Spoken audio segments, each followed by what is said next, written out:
الشيطان الرجيم بسم الله الرحمن الرحيم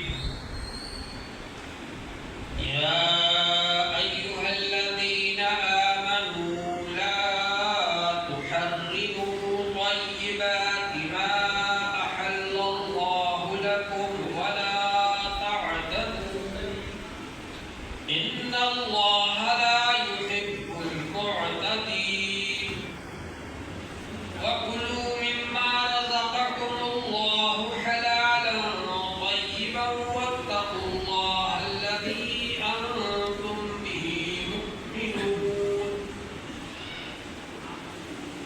صدق الله العظيم.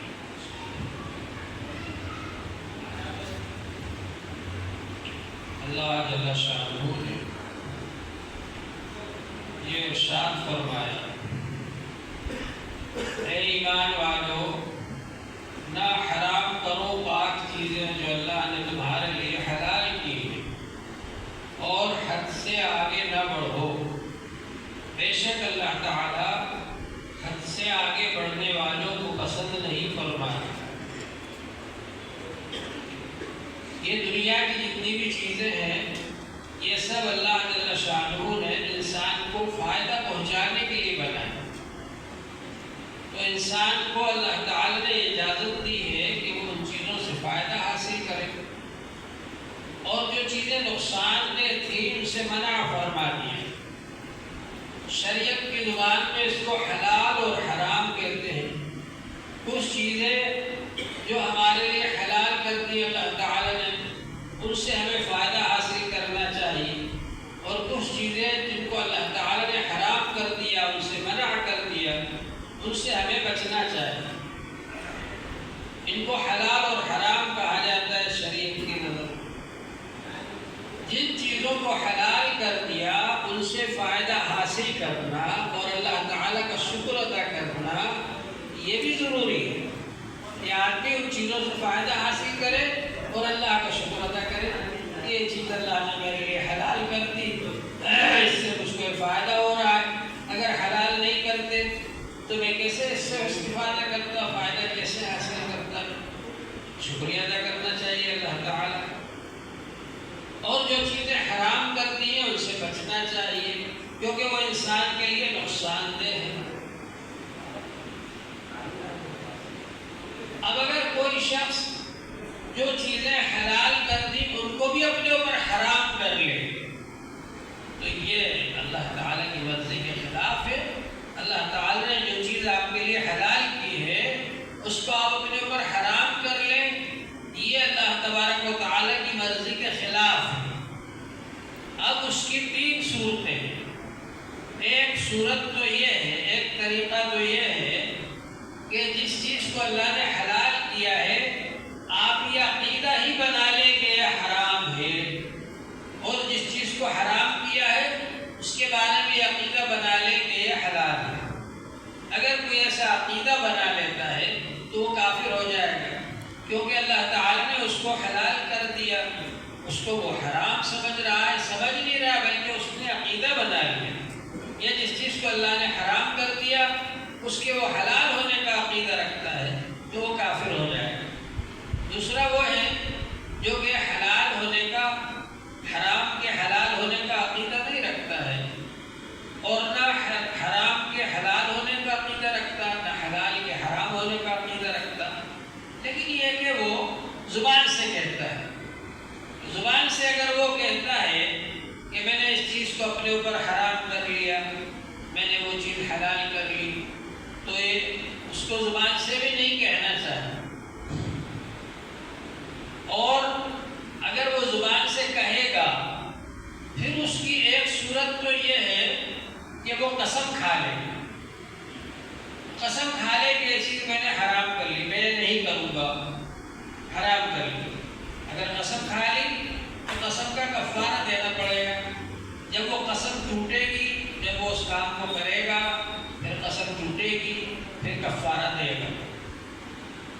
اسی طرح سے ایک طریقہ یہ ہے کہ زبان سے تو کچھ نہیں کہتا، لیکن عملی طور پر اس کو چھوڑ دیا، اس نے حلال چیز کو چھوڑ دیا عملی طور پر، یا حرام چیز کو کرنے لگا عملی طور پر، تو یہ عملی اعتبار سے فاسق کہلائے گا۔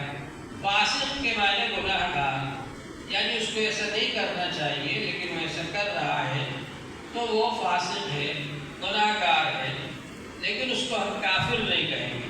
لیکن اللہ کی حلال کی ہوئی چیز کو اگر کوئی حرام سمجھنے لگے عقیدے کے اعتبار سے، یا حرام کی ہوئی چیز کو حلال سمجھنے لگے عقیدے کے اعتبار سے، تو وہ کافر ہو جائے گا۔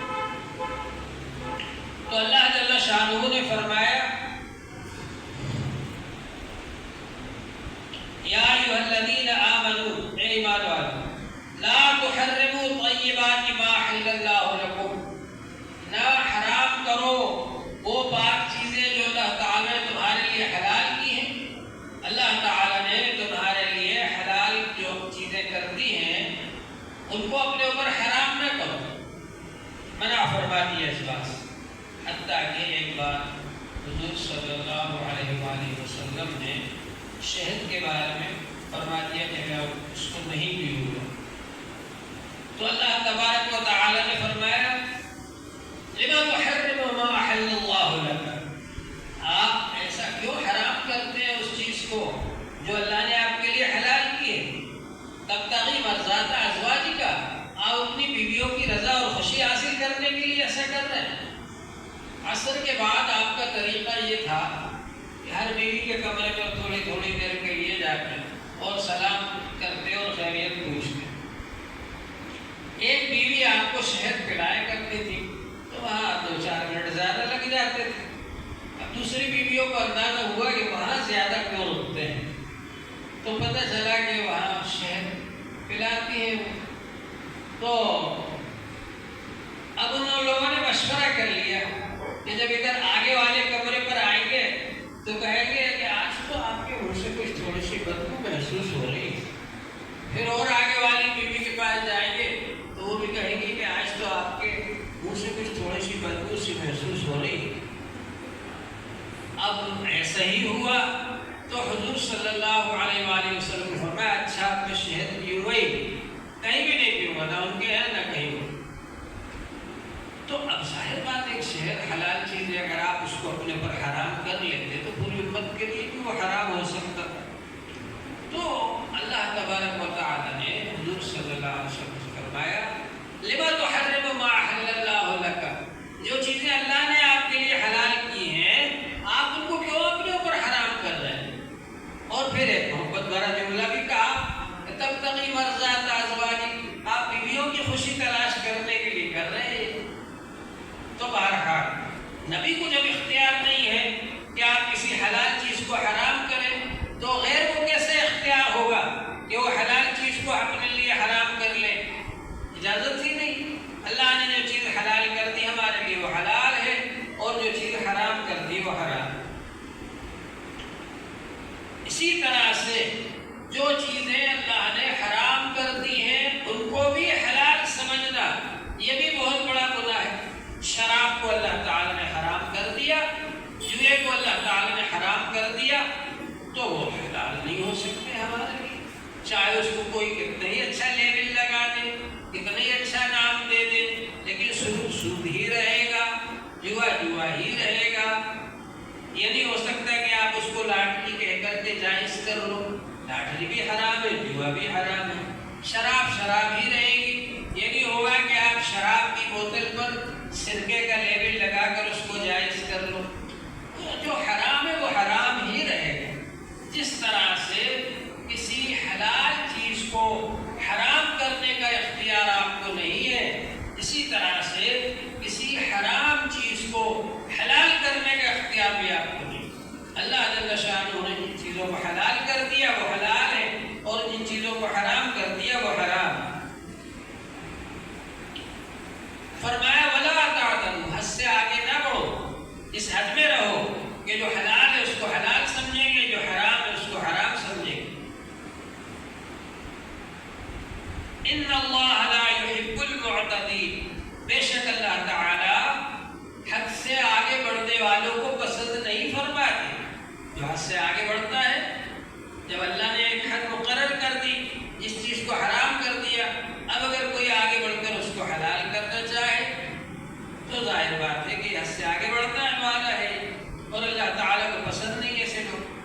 وَكُلُوا مِمَّا رَزَقَكُمُ اللَّهُ حَلَالًا طَيِّبًا، اور کھاؤ اس میں سے جو اللہ نے تم کو رزق دیا ہے، حلال اور پاکیزہ چیزیں، حلال اور پاکیزہ چیزیں اللہ تعالیٰ نے جو تم کو رزق عطا فرمایا ہے وہ کھاؤ۔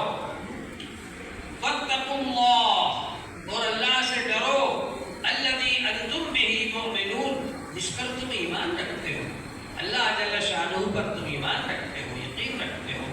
تو یہ بھی یقین رکھو کہ میدان حشر میں جا کر اللہ تعالیٰ کو اپنی زندگی کا حساب و کتاب دینا ہے، اور اصل زندگی تو آخرت کی ہے۔ اگر دنیا میں اللہ کا حکم مان کر گئے تو وہاں آخرت میں نعمتیں ملیں گی، جنت ملے گی، اور اگر دنیا میں اللہ کی نافرمانی کی تو آخرت میں سزا ملے گی، جہنم میں جانا پڑے گا۔ تو اصل زندگی آخرت کی ہے، لہذا اس زندگی کو بنانے کے لیے، آخرت کی زندگی کو بنانے کے لیے دنیا میں اللہ تعالیٰ نے جن چیزوں کو حلال کر دیا ہے ان کو حلال سمجھو، اور جن چیزوں کو حرام کر دیا ہے ان کو حرام سمجھو۔ لا يؤاخذكم الله باللغو في ايمانكم ولكن يؤاخذكم بما عقدتم الايمان۔ میں نے ابھی بتایا کہ اگر کوئی شخص یہ قسم کھا لے کہ میں فلاں چیز کو نہیں کھاؤں گا، کہ حلال ہے کھانا، یہ قسم کھا لے کہ نہیں کھاؤں گا، تو اب وہ جب تک اس کو نہیں کھائے گا قسم نہیں ٹوٹے گی، اور اگر کھا لے گا تو قسم ٹوٹ جائے گی۔ لہذا اگر وہ اس کو کھا لیتا ہے تو قسم ٹوٹ جائے گی اس کی، اور اس کے بعد میں پھر کیا ہوگا؟ قسم ٹوٹنے کے بعد پھر کفارہ ادا ہوتا ہے، کفارہ واجب ہوتا ہے۔ تو یہاں پر بتلا رہے ہیں کہ قسم کی 3 قسمیں ہیں۔ ایک تو ہے یمین لغو، دن بھر کوئی فالتو بات تو جھوٹی قسمیں ادھر ادھر کی۔ ایک تو وہ قسم ہے جو کہ آدمی ویسے ہی کھاتا رہتا ہے، اس کو یمین لغو کہتے ہیں، بیکار، بےہودہ، اس کا کوئی مطلب نہیں، کوئی فائدہ نہیں، کوئی نقصان نہیں، بلا وجہ کی قسم، یمین لغو۔ یا یوں کہیے آپ کہ یہ سمجھ کر قسم کھائی کہ یہ کام ایسا ہو چکا ہے، یعنی وہ اپنے آپ کو سچا سمجھ رہا ہے، خود یہ سمجھ رہا ہے کہ میں سچی قسم کھا رہا ہوں، حالانکہ وہ کام ایسا نہیں ہوا، وہ قسم جھوٹی ہے، تو اس پر بھی معاوضہ نہیں ہے، اس کو یمین لغو قرار دیا۔ لا یؤاخذکم اللہ باللغو فی ایمانکم، اللہ تعالیٰ تمہاری پکڑ نہیں کریں گے، معاوضہ نہیں کریں گے تمہاری ان قسموں کے بارے میں جو کہ لغو قسم ہے، لغو قسم کھانے میں تمہاری پکڑ نہیں کریں گے اللہ تعالیٰ، یعنی اس میں کوئی کفارہ نہیں۔ وَلَٰكِنْ يُؤَاخِذُكُم بِمَا عَقَّدتُّمُ الْأَيْمَانَ، لیکن معاوضہ کریں گے تمہارا اس کے بارے میں جو کہ تم نے منعقد کیا ہے قسم۔ اب ایک تو یمین لغو ہو گئی، دوسری قسم ہے یمین غموس۔ غموس کے معنی ڈبو دینے والی، یعنی گناہ میں ڈبو دینے والی۔ گزشتہ زمانے کے بارے میں آپ کو معلوم ہے کہ ایسا نہیں ہوا، اور آپ قسم کھا کر کہیں ایسا ہی ہوا ہے، یہ جھوٹی قسم ہے، آپ خود بھی سمجھ رہے ہیں کہ جھوٹی قسم ہے، پھر بھی کھا رہے ہیں آپ، اس کا گناہ ہوگا لیکن اس پر کفارہ نہیں ہے، اس کو یمین غموس کہتے ہیں۔ تیسری قسم ہے یمین منعقدہ۔ منعقدہ کا مطلب یہ کہ آئندہ کے بارے میں آپ یہ قسم کھائیں کہ آئندہ میں ایسا کام نہیں کروں گا، پھر اگر آپ اس کام کو کر لیں گے تو قسم ٹوٹ جائے گی، اور قسم ٹوٹنے کے بعد پھر کفارہ دیا جائے گا، قسم ٹوٹنے سے پہلے کفارہ نہیں دیا جائے گا۔ وَلَٰكِنْ يُؤَاخِذُكُم، لیکن اللہ تعالیٰ تم سے معاوضہ کریں گے اس کی وجہ سے بِمَا عَقَّدتُّمُ الْأَيْمَانَ، جو تم نے منعقد کیا ہے قسم کو، قسموں کو۔ اب قسم کو منعقد کر لیا، قسم کھا لیا آئندہ کے بارے میں کہ میں ایسا کام نہیں کروں گا، اور پھر کر لیا تو قسم ٹوٹ گئی۔ اب ٹوٹنے کے بعد میں اس کا کفارہ ہے، فَكَفَّارَتُهُ إِطْعَامُ 10 مَسَاکِینَ، اس کا کفارہ یہ ہے کہ 10 غریبوں کو کھانا کھلاؤ، دونوں وقت کا کھانا کھلاؤ 10 غریبوں۔ من اوسط ما تطعمون اہلیکم، درمیانی قسم کا جو اپنے گھر والوں کو کھلاتے ہو ویسا، یہ نہیں کہ گھر والوں کو تو اچھا کھانا کھلا رہے اور ان کو بیچاروں کو بالکل ہلکا قسم کا کھانا کھلا دیا، ایسا نہیں، بلکہ درمیانی قسم کا کھانا کھلاؤ ان کو جیسا کہ تم اپنے گھر والوں کو کھلاتے ہو۔ 10 مسکینوں کو کھانا کھلاؤ، تو یہ بھی ہو سکتا ہے کہ 1 کلو 633 گرام گیہوں ایک مسکین کو آپ دے دو، سمجھے آپ؟ اس طرح سے 10 مسکینوں کو اتنا ہی اور دے دو، 1 کلو 633 گرام گیہوں جو فدیہ ہوتا ہے، فطرہ ہوتا ہے، اتنی مقدار ہر مسکین کو ایک آدمی کو اتنا دے دو، 10 مسکینوں کو دے دو، اللہ دے دو، یا ایک کھانا کھلا دو بٹھا کر کے۔ او کسوتہم، یا 10 غریبوں کو کپڑے بنا دو، کپڑے پہنا دو ان کو، او تحریر رقبہ، یا ایک غلام آزاد کرو۔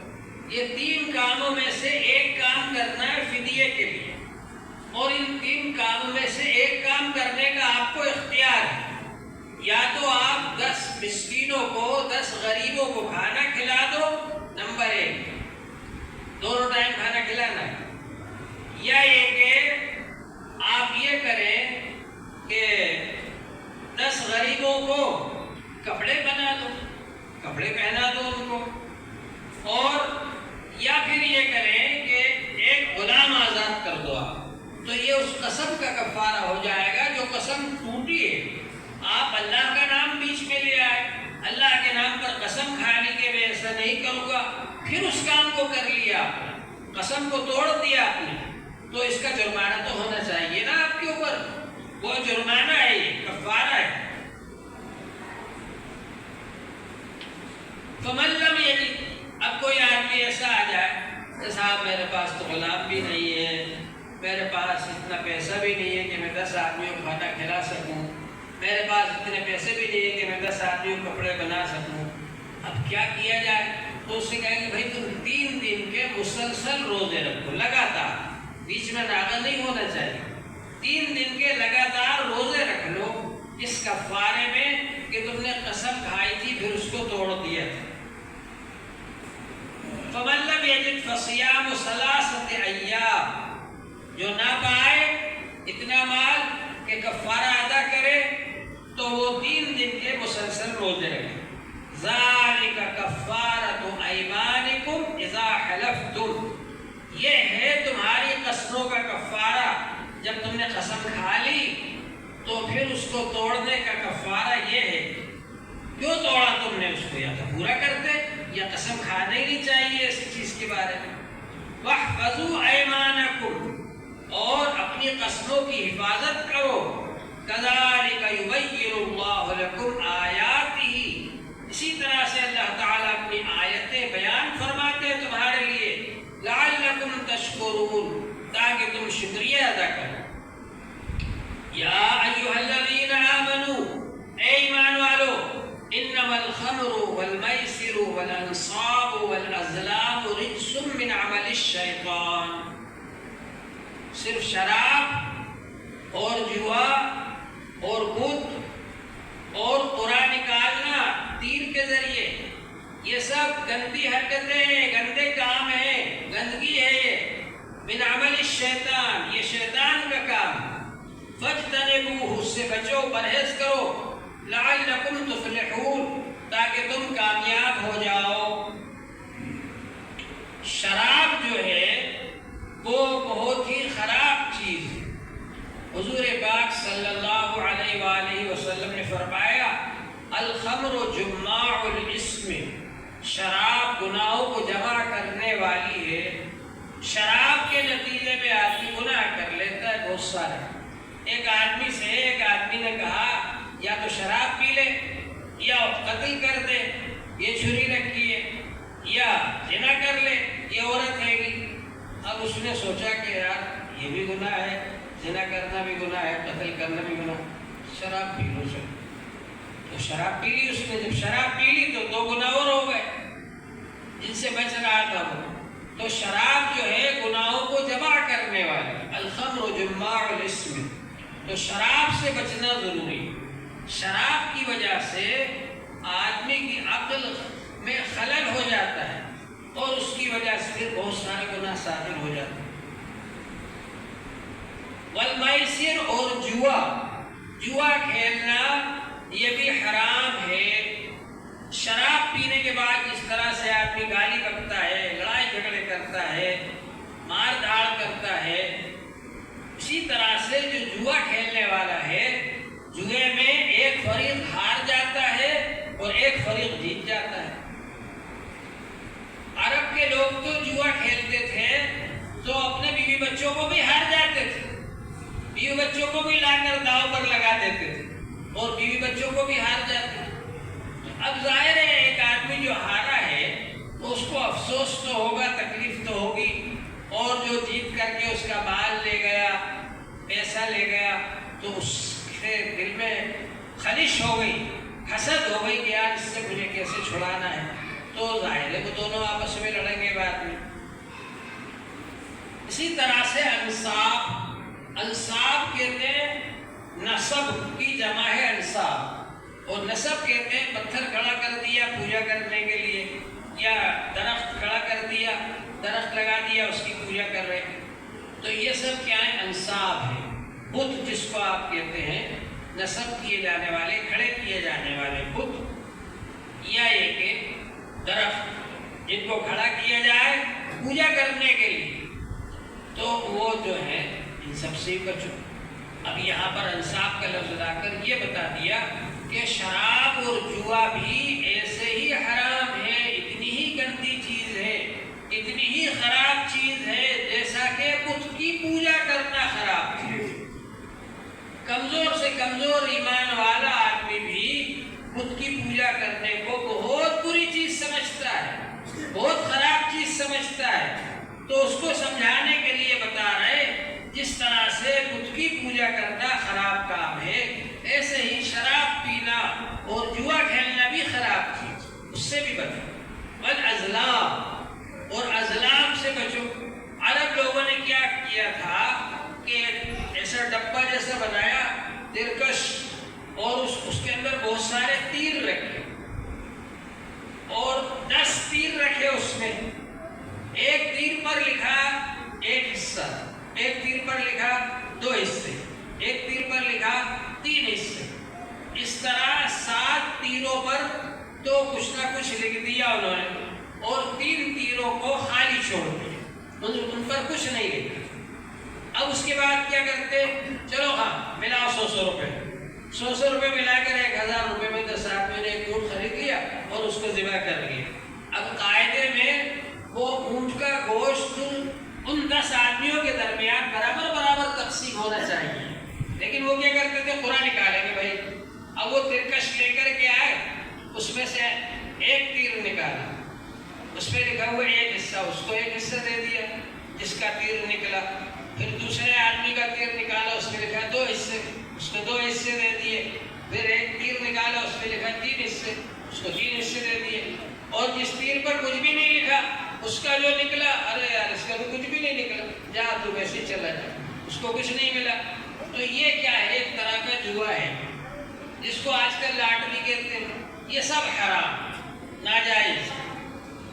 رجس من عمل الشیطان، قرے کے ذریعے کسی کا حصہ مقرر کرنا کہ اس کو حصہ دیا جائے یا نہ دیا جائے، یہ حرام.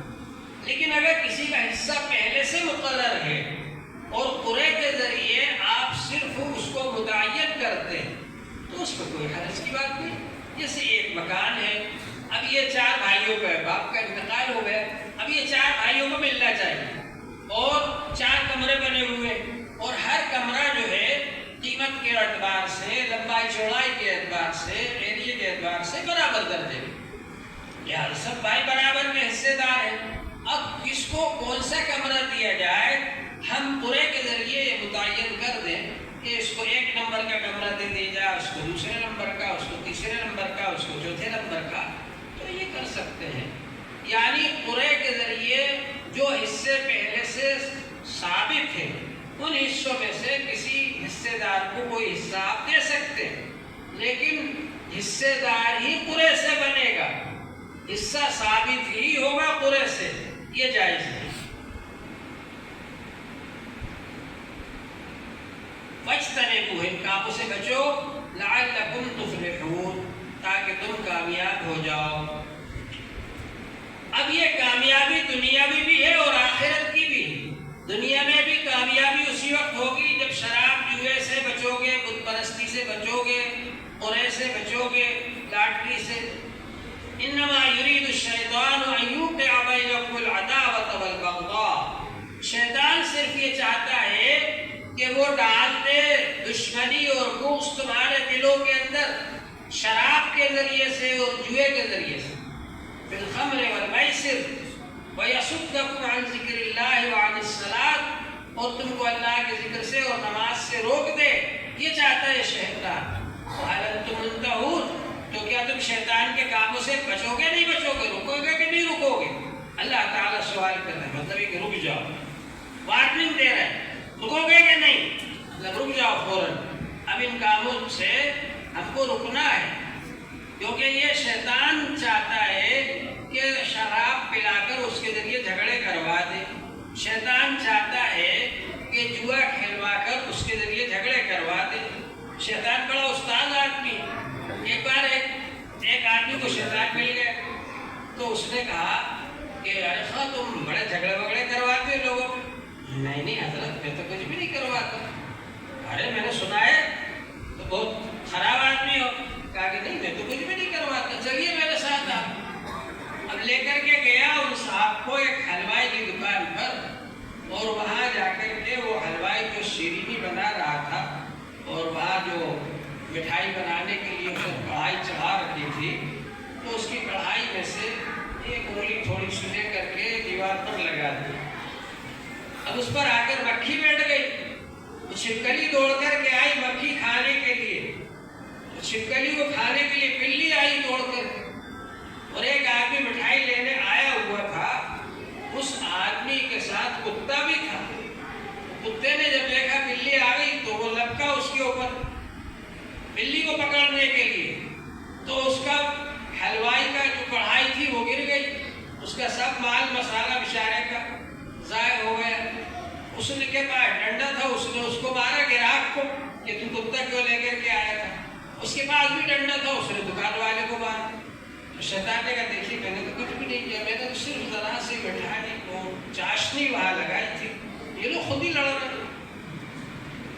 تو شیطان چاہتا ہے ان یوقع بینکم العداوۃ والبغضاء، یہ واقع کرے تمہارے درمیان لڑائی جھگڑا، عداوت دشمنی اور بغض، فی الخمر والمیسر، شراب کے ذریعے اور جوئے کے ذریعے، ویصدکم عن ذکر اللہ، تو دنیا بھی نقصان ہے، دنیا کے اندر لڑائی جھگڑا پیدا کرنا چاہتا ہے، اور آخرت کا نقصان کیا ہے کہ وہ اللہ کے ذکر سے بھی روکتا ہے تم کو۔ ایسا آدمی جو شراب پیے گا، جوا کھیلے گا، اللہ کا ذکر نہیں کرے گا وہ، اور نماز بھی نہیں پڑھے گا، عن الصلاۃ، نماز سے بھی روکتا ہے شیطان۔ فہل انتم منتہون، تو یہ گناہوں سے تم رکو گے یا نہیں رکو گے؟ مطلب یہ ہے کہ ان سے رک جائے۔ اللہ جل شانہ ہم سب کو نیک اعمال کی توفیق عطا فرمائے۔ اللہ جل شانہ نے ہمارے لیے ایک جسمانی زندگی بنائی ہے، جسمانی زندگی جو بنائی ہے اس کے لیے بھی غذا کا انتظام کیا ہے، کھانے کا، پینے کا، سانس لینے کے لیے ہوا کا انتظام فرمایا۔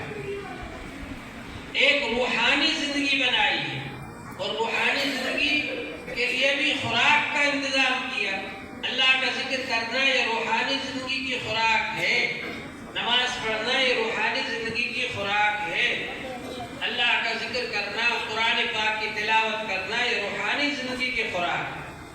اب ہم لوگوں کا حال یہ ہے کہ جسمانی خوراک تو بہت حاصل کرتے ہیں، یہاں سموسہ کھا لیا، وہاں بسکٹ کھا لیا، یہاں چائے پی لی، وہاں بریانی کھا لی، یہاں وہ کھا لیا، دن بھر کھاتے پیتے رہتے ہیں، تو جسم تو بہت تگڑا ہو گیا، اور نہ نماز پڑھ رہے، نہ ذکر کر رہے، نہ قرآن پاک کی تلاوت کر رہے، روح کمزور ہو گئی۔